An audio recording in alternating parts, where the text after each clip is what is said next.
ಮಿತ್ರರೇ ನಮಸ್ಕಾರ. ನಾವಿವತ್ತು ಭಾರತ ಪ್ರತಿಯೊಂದು ಕ್ಷೇತ್ರದಲ್ಲೂ ಒಂದೆಲ್ಲ ಒಂದು ಸಮಸ್ಯೆಯನ್ನು ಎದುರಿಸ್ತಾನೆ ಇದೆ. ಈ ಸಮಸ್ಯೆಗೆಲ್ಲ ಮೂಲ ಕಾರಣ ಏನು ಅನ್ನುವಂಥದ್ದನ್ನ ಜ್ಯೋತಿಷ್ಯ ಶಾಸ್ತ್ರದಲ್ಲಿ ಹುಡುಕೊಳ್ಳೋಣ. ಜ್ಯೋತಿಷ್ಯ ಏನ್ ಹೇಳುತ್ತೆ ಅಂತ ಹೇಳಿದ್ರೆ, ಎಲ್ಲದಕ್ಕೂ ಮೂಲ ಒಬ್ಬ ವ್ಯಕ್ತಿ ಆಗ್ಲಿ ಅಥವಾ ಸ್ಥಳ ಆಗ್ಲಿ, ಅದು ಹುಟ್ಟಿದ ಸ್ಥಿತಿಗತಿಗಳ ಸಮಯದಲ್ಲಿ ಯಾವ ಗ್ರಹಗಳು ಹೇಗಿತ್ತು ಅನ್ನುವಂಥದ್ದು ಬಹಳ ನಿರ್ಧಾರ ಆಗುತ್ತೆ ಅಂತ ಹೇಳ್ತಾರೆ. ನಮ್ಮ ಭಾರತದ ಒಂದು ಹುಟ್ಟಿನ ಸಮಯ ನೋಡ್ತು ಅಂತ ಹೇಳಿದ್ರೆ ಆಗಸ್ಟ್ 15, 1947 ಮಧ್ಯರಾತ್ರಿ 12 ಗಂಟೆಗೆ. ಈ 12 ಗಂಟೆನೇ ಯಾಕೆ ಚೂಸ್ ಮಾಡಿದ್ರು ಅಂತ ಹೇಳಿದ್ರೆ ಅದ್ರ ಹಿಂದೆ ಒಂದು ದೊಡ್ಡ ಕಥೆನೇ ಇದೆ. ಭಾರತಕ್ಕೆ ಏನಂತ ದೊಡ್ಡ ಚಾಯ್ಸ್ ಇರಲಿಲ್ಲ. ಸ್ವತಂತ್ರ ಬರೋ ಸಮಯದಲ್ಲಿ 15ನೇ ತಾರೀಕು ಅನ್ನುವಂಥದ್ದು ಆಲ್ಮೋಸ್ಟ್ ನಿರ್ಧಾರ ಆಗೋಗಿತ್ತು. ಆದ್ರೆ 15ನೇ ತಾರೀಕಲ್ಲಿ ಯಾವ ಲಗ್ನದಲ್ಲಿ ನಾವು ಸ್ವತಂತ್ರವನ್ನ ತಗೋಬೇಕು ಅನ್ನೋದ್ರಲ್ಲಿ ಒಂದಿಷ್ಟು ಚಾನ್ಸಸ್ ನಮಗೆ ಭಾರತಕ್ಕೆ ಇತ್ತು. ಹಾಗೆ ನೋಡಿದ್ರೆ ಅಂತಹ ಸಮಯದಲ್ಲಿ ಬಹಳ ಕನ್ಫ್ಯೂಸಿಂಗ್ ಆದಂತಹ ಒಂದು ಗ್ರಹ ಸ್ಥಿತಿ ಇತ್ತು. ಆಗ ಭಾರತದ ಪ್ರಪ್ರಥಮ ರಾಷ್ಟ್ರಪತಿಯಾದಂತಹ ರಾಜೇಂದ್ರ ಬಾಬು ಅವರು ಆಗಿನ ಕಾಲದ ಶ್ರೇಷ್ಠ ಜ್ಯೋತಿಷ್ಯಗಾರರಾದಂತಹ ಹರ್ದೇವ್ ಶರ್ಮಾ ತ್ರಿವೇದಿ ಮತ್ತು ಸೂರ್ಯನಾರಾಯಣ್ ವ್ಯಾಸ್ ಅವ್ರನ್ನ ಕಾಂಟ್ಯಾಕ್ಟ್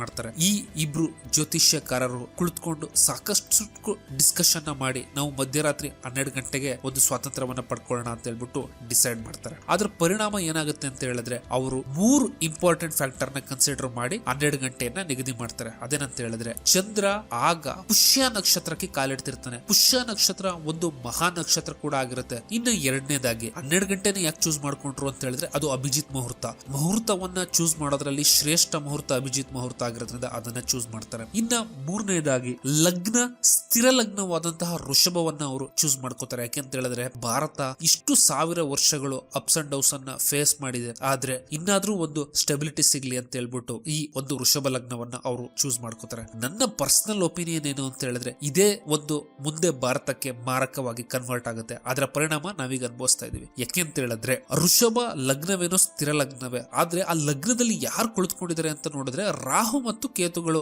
ಲಗ್ನ ಮತ್ತು 7ನೇ ಮನೆಯಲ್ಲಿ ಕುಳಿತುಕೊಂಡಿದ್ದಾರೆ. ಎಲ್ಲಿ ರಾಹು ಮತ್ತು ಕೇತುಗಳು ಕುಳಿತುಕೊಂತಾರೋ ಅವರು ಆ ಏರಿಯಾ ಆಫ್ ಲೈಫ್ ಅಲ್ಲಿ ಇನ್ಸ್ಟೆಬಿಲಿಟಿಯನ್ನ ತರ್ತಾರೆ. ಭಾರತದ ಲಗ್ನ ಅಂತ ಹೇಳಿದ್ರೆ ಭಾರತದ ಭೂಭಾಗ ಆಗುತ್ತೆ. ಸೊ ಅಲ್ಲಿ ರಾಹು ಮತ್ತು ಕೇತು ಕುಳಿತುಕೊಂಡಿರೋದು ಭಾರತ ಇನ್ಸ್ಟೆಬಿಲಿಟಿಯಲ್ಲಿ ಇರುವಂತದ್ದನ್ನ ತೋರಿಸ್ತದೆ. ಇನ್ನ ಭಾರತಕ್ಕೆ ಯಾವಾಗ್ಲೂ ಕೂಡ ನೈಬರ್ಸ್ ಆದಂತಹ ಪಾಕಿಸ್ತಾನ, ಬಾಂಗ್ಲಾದೇಶ ಮತ್ತು ಶ್ರೀಲಂಕಾ ಇಂದ ಒಂದೆಲ್ಲ ಒಂದು ಸಮಸ್ಯೆಯನ್ನ ನಾವು ನೋಡ್ತಾನೆ ಇದೀವಿ. ಇವನ್ ಚೈನಾ ಮತ್ತು ನೇಪಾಳ ಕೂಡ. ಇದಕ್ಕೆ ಮುಖ್ಯವಾದ ಕಾರಣ ನೀವು ನೈಬರ್ಸ್ ಗಳನ್ನ ರೆಪ್ರೆಸೆಂಟ್ ಮಾಡುವಂತಹ 3ನೇ ಮನೆಯನ್ನು ನೋಡಿದ್ರೆ ಗೊತ್ತಾಗುತ್ತೆ. 3ನೇ ಮನೆಯಲ್ಲಿ ಸುಮಾರು 5 ಪ್ಲಾನೆಟ್ ಗಳಿದಾವೆ.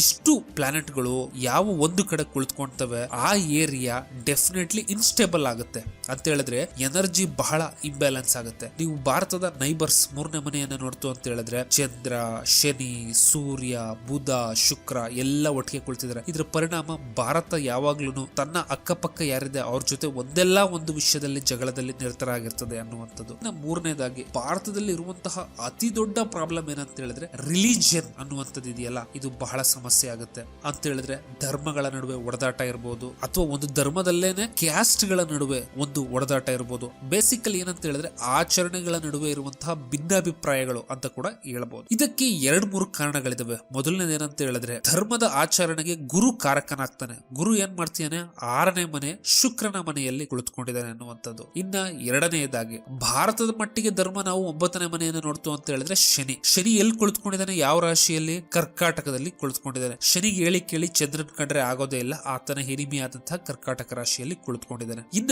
ಈ ಶನಿ ನವಾಂಶದಲ್ಲಿ ಏನ್ ಮಾಡ್ತಿದ್ದಾನೆ ಅಂತ ಹೇಳಿದ್ರೆ ತನ್ನದೇ ಮನೆಯಲ್ಲಿ ಶುಕ್ರನ ಜೊತೆ ಕುಳಿತುಕೊಂಡಿದ್ದಾನೆ.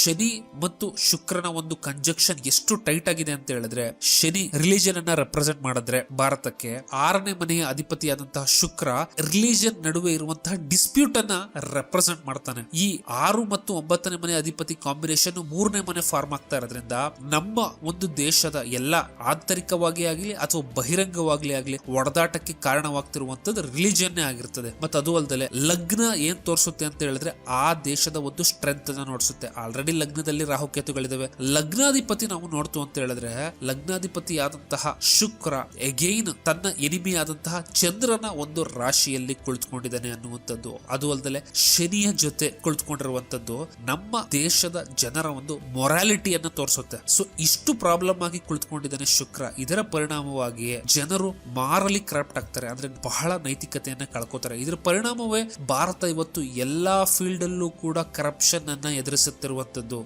ಸಾಕಷ್ಟು ಒಂದು ಸಮಸ್ಯೆಗಳು ಭಾರತದ ಒಂದು ಹುಟ್ಟಿದಂತಹ ಸಮಯದಲ್ಲಿ ಇದೆ. ಮತ್ತು ಇದು ಎಷ್ಟು ಮಟ್ಟಿಗೆ ಅಕ್ಯುರೇಟ್ ಆಗಿ ವರ್ಕ್ ಆಗುತ್ತೆ ಅಂತ ಹೇಳಿದ್ರೆ ಯಾವಾಗೆಲ್ಲ ದೊಡ್ಡ ಪ್ಲಾನೆಟ್ ಗಳಾದಂತಹ ಶನಿ, ರಾಹು, ಕೇತು, ಕುಜ, ಗುರುಗಳು ವೃಷಭದಲ್ಲಿ ಅಂದ್ರೆ ಭಾರತದ ಲಗ್ನದಲ್ಲಿ ಮತ್ತು ಭಾರತದ 3ನೇ ಮನೆಯಲ್ಲಿ ಗೋಚಾರ ಆಗ್ತಾರೋ ಆಗೆಲ್ಲ ಭಾರತ ಬಹಳ ದೊಡ್ಡ ನೋವನ್ನ ಅನುಭವಿಸಿದೆ ಅನ್ನುವಂಥದ್ದು. ಈಗ ನಿಯರ್ ಫ್ಯೂಚರ್ ಅನ್ನ ನೋಡ್ತು ಅಂತ ಹೇಳಿದ್ರೆ ರಾಹು ಕೇತುಗಳ ಟ್ರಾನ್ಸಿಷನ್ ಆ ಡಿಸೆಂಬರ್ ಅಲ್ಲಿ ಇದೆ. ಆಗೇನಾಗುತ್ತೆ ಅಂತ ಹೇಳಿದ್ರೆ ರಾಹು ಮಕರಕ್ಕೆ ಹೋಗ್ತಾನೆ, ಕೇತು ಕರ್ಕಾಟಕಕ್ಕೆ ಹೋಗ್ತಾನೆ ಅನ್ನುವಂಥದ್ದು. ಎಗೈನ್ ಭಾರತದ ಒಂದು 3 ಮತ್ತು 9ನೇ ಮನೆಯ ಆಕ್ಸಿಸ್ ಅಲ್ಲಿ ಬರ್ತಾ ಇದೆ. ಭಾರತ ಇಲ್ಲಿವರೆಗೂ ನೋಡಿದ್ದಲ್ಲ ಡ್ರಾಮಾ, ಇನ್ನು ಮುಂದೆ ನಿಜವಾದ ಒಂದು ರಿಯಾಲಿಟಿಯನ್ನ ಈ ಸಮಯದಲ್ಲಿ ಫೇಸ್ ಮಾಡಬೇಕಾಗುತ್ತೆ. ಇದ್ರ ಕುರಿತಾದಂತಹ ಪೂರ್ಣ ಒಂದು ಅನಾಲಿಸಿಸ್ ನ ಟೈಮ್ ವೈಸ್ ನಾನು ಆಲ್ರೆಡಿ ನನ್ನ ಮೆಂಬರ್ ಓನ್ಲಿ ವಿಡಿಯೋದಲ್ಲಿ ಹಾಕಿದ್ದೀನಿ. ನೀವು ಅದನ್ನ ಹೋಗಿ ನೋಡಬಹುದು. ಯಾವ ರೀತಿಯಾದಂತಹ ಸಮಸ್ಯೆಯನ್ನ ಭಾರತ ಯಾವ ಸಮಯದಲ್ಲಿ ಎದುರಿಸುತ್ತೆ ಅಂತ ಹೇಳ್ಬಿಟ್ಟು ಆ ಒಂದು ವಿಡಿಯೋದಲ್ಲಿ ನಾನು ಮೆನ್ಷನ್ ಮಾಡಿದ್ದೀನಿ. ಮಿತ್ರರೇ, ಈ ವಿಡಿಯೋ ನಿಮ್ಗೆ ಇಷ್ಟ ಆಯ್ತು ಅಂತ ಹೇಳಿದ್ರೆ ಲೈಕ್, ಶೇರ್ ಮತ್ತು ಸಬ್ಸ್ಕ್ರೈಬ್ ಮಾಡಿ.